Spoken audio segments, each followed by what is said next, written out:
I no longer feel like I'm a part of the Los Angeles healing and spiritual communities. I reached this conclusion during the Los Angeles wildfires when I had a lot of time to think. But it didn't start there. I think it started back in 2020 when I really first started having that feeling. Because that's when I noticed that a lot of the spiritual people and healers were really into politics. In Los Angeles, left-leaning politics in particular, but politics. The side doesn't matter. And if you're into politics, okay, but I'll level with you. I really feel a conscious person should realize how the system is really designed, that they could see through the cracks, that they realize both sides are corrupt, and you're not going to beat the system within the system. I mean, look how long people have tried to do that, and where has it gotten them? Things continue to get worse. Maybe they'll make some progress on some little issues, but then fast forward a little bit, and that's undone too, any progress that was made with that. The truth is, someone who's fully conscious can see the limitations and unfairness the current system or systems we have on Earth now contain. And as a conscious person, I feel like I should be aware of better ways of living and sharing those with others. The game that's in place now is rigged, as George Carlin used to say. You can't beat it. We're in the age of Aquarius now. And the conscious people should be pitching ideas to help elevate the consciousness, introduce better systems, better ways of living. Through our indoctrination, we're not taught anything else. It's just this one political system, there's two sides, and that's it. They don't even really talk about or entertain the independent candidates that much. And when you awaken, a lot of times you'll come across documentaries or posts of other ways of living. One of the more natural and traditional ways are how the indigenous lived, where they lived in harmony in the world. There weren't any homeless people. We weren't creating unnecessary competition. They didn't have all these physical and mental illnesses. And there's also futuristic humanitarian ideas. One model is called a resource-based economy. My favorite prototype in particular is the Venus Project. But whether you like a system from the past, which really isn't a system, it's more like natural law, or one with a more futuristic design, that itself doesn't matter. The point is, we should be speaking about ways of elevating the consciousness, bringing more of a system that's conducive for humans, the animals, the plants, everything on this planet, so we're not destroying it and we're back to living in harmony. And despite what they tell you, we can do it. If you watch the news or any mainstream media, they make it seem like that's impossible. There's just someone out there and they're out to get what you have. And that's because the way it's set up right now is a zero-sum game. So you basically have to take from someone else. And I just felt like these quote unquote healers and spiritual people, were encouraging that fighting and arguing while pretending to be very caring and humble. I also noticed that every time they had openings in their upcoming class or event, then they'd virtue signal with one of their quote unquote activist posts. And the timing just seemed really strange, especially when I would notice it would be a pattern. So that's when so-called activism came on my radar. When these alleged healers or spiritual people didn't even want to do anything or have to besides make the post, and they wanted you to do one of their services. And the thing that felt even worse was it worked. Usually it worked, which is why they do it. But that did sit right with me. It did feel like what healing or spirituality really should be about. And that's not what I wanted to be a part of. So that's where it started. And I don't remember the exact date, but I feel it was around 2020. And there was just, and I know people hate describing LA like that because it's such a general term and admittedly cliche, but they use it because it's true. And the word or term is fake.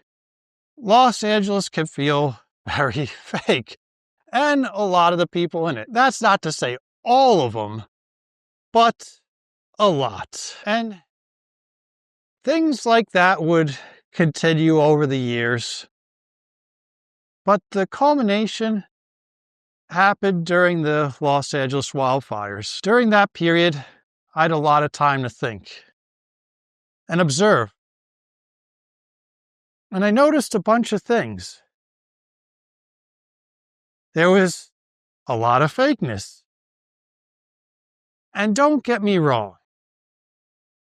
There were people, I believe, that genuinely helped because they wanted to. That's who they are. There was no selfish motive behind what they were doing. But I also felt a lot of the people who were truly helping were the ones that basically do it anyway. They're not out to get attention. They're usually not even making posts about it. Those people are good people, and they are still out there. And I think that was a good show of it, a good example. However, and I notice this a lot in the healing and spiritual communities, there are people on social media posting about ways you could help, and you could just sense they had no intention of doing it themselves.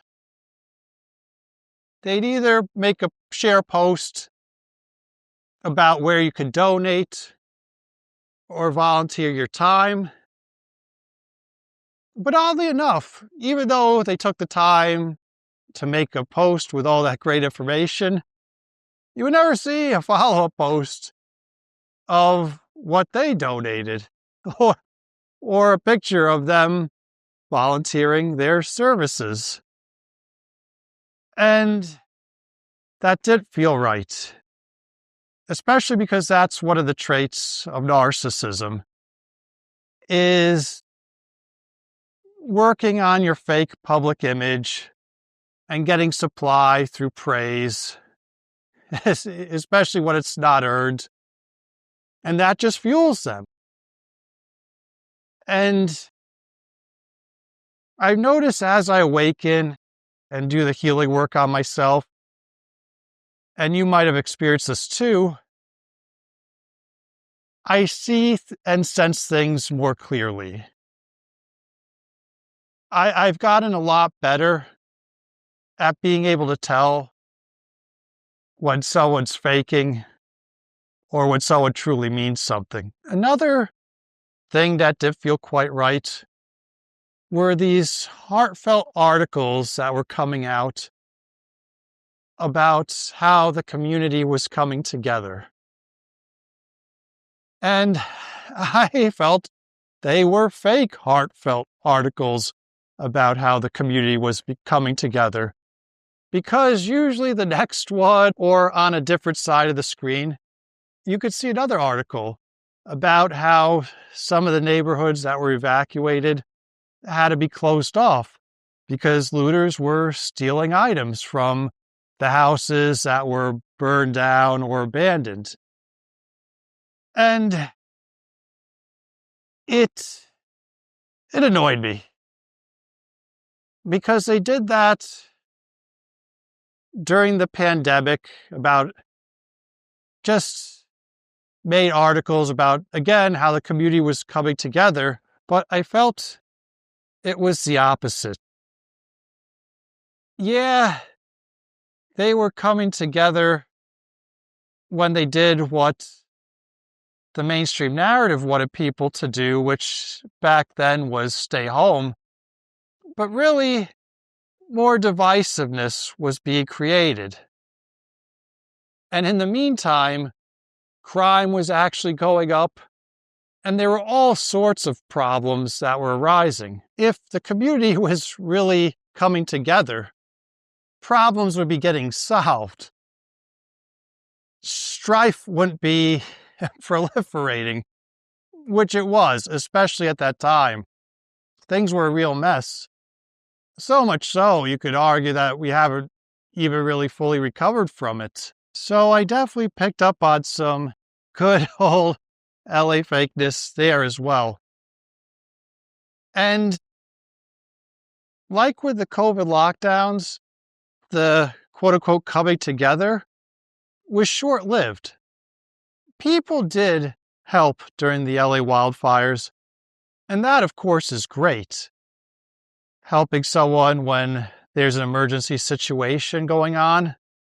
But like in the past, it was short-lived.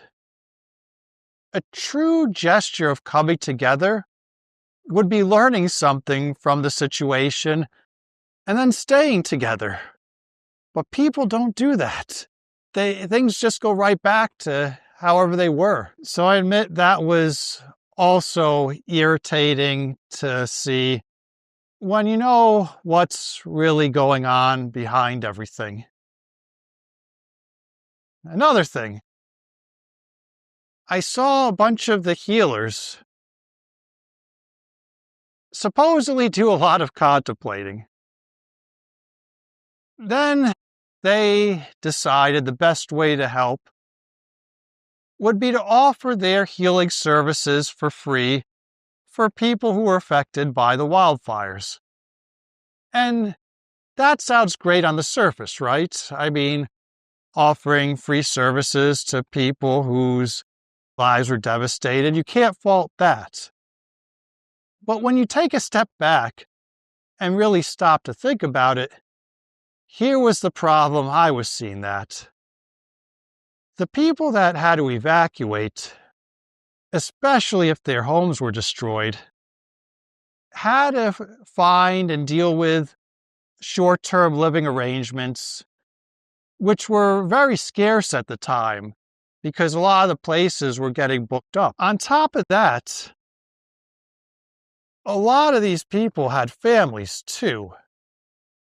So when you think about taking care of your family on the go and not necessarily knowing where you're going to be staying from one day to the next, that's a lot of stress and takes up a lot of your time. On top of that, a week or two, or even 3 or 4, depending on what area the people were coming from, to return to their area, they had to arrange for testing for the chemicals and cleanup of the ash and other fire-related byproducts. as well as deal with the insurance companies, many of which pulled out. On top of that, some had to file complaints with FEMA and other government agencies. So when you factor in all this, that takes a lot of your attention to go to these places, fill these forms out online. That also takes a lot of time. The last thing you're going to be thinking of when all this has happened to you and you have to do all this going forward is, oh, great. I could take a free ninth dimensional intergalactic healing class for the next 6 months. Wow, that's precisely how I'm going to use my time and energy. Just completely ignore my needs and my family's needs. This is the time I'm going to heal interdimensional traumas and my lineage. So thank you, Los Angeles healers, for offering your services that someone in this situation obviously can't use. And yeah, and there were even other smaller things, but that was definitely the gist. If you were in the LA area, did you notice any fakeness happening, especially in the healing and spiritual communities? And it's not popular to say or point it out because people say, oh, you're being judgmental. And no, I'm being discerning. I felt what I felt, and it didn't feel right. And I just felt I don't want to be a part of this. It's gotten to the point where Los Angeles doesn't feel like home to me anymore. I don't know what's next. And there's still people that I feel I am supposed to help here, but I also feel there's a new adventure coming. There's bigger things for me. How about you? Have you been feeling any transitions or being pulled away from where you currently are now? If so, I recommend checking out the link where you can apply for my coaching program. If we're a good fit, I can help you navigate your spiritual awakening and healing process so you can avoid potential pitfalls and also maximize the benefits. Looking forward to the opportunity of connecting.